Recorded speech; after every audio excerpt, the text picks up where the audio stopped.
నమస్తే మిత్రులారా, నేను మీ శ్రీనివాస్ చౌహాన్ అడ్వకేట్. మిత్రులారా, విడాకులకు సంబంధించిన కేసులో ఎక్స్పార్టీ ఆర్డర్ వచ్చిన తర్వాత ఎన్ని రోజులలోపు వివాహం చేసుకునే వెసులుబాటు ఉంటుంది? మిత్రులారా, మన దేశంలో హిందూ మ్యారేజ్ యాక్ట్ 1955 అనే చట్టం ఉంది. ఈ చట్టం ప్రకారంగా ఎవరైనా ఇద్దరు హిందూ సాంప్రదాయం ప్రకారంగా వివాహం చేసుకుంటే అదే హిందూ చట్టం ప్రకారంగా న్యాయస్థానం ద్వారా విడాకులు పొందాలి.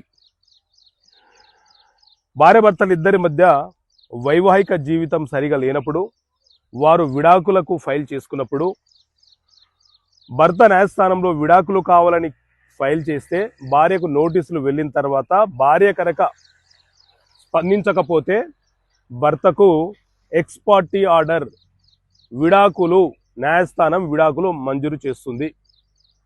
ఈ విడాకులు వచ్చిన తర్వాత నుంచి 90 రోజుల లోపు భార్య తిరిగి ఆ కేసును రీఓపెన్ చేయించకపోతే, అంటే సెటిసైడ్ చేయకపోతే భర్త మరొక వివాహము చేసుకోవచ్చు.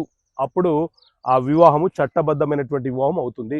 కాబట్టి విడాకుల కేసులో మీకు నోటీస్ వస్తే మీరు స్పందించాలి. స్పందించకపోతే అవతల వ్యక్తికి ఆర్డర్ వచ్చే ప్రమాదం ఉంటుంది.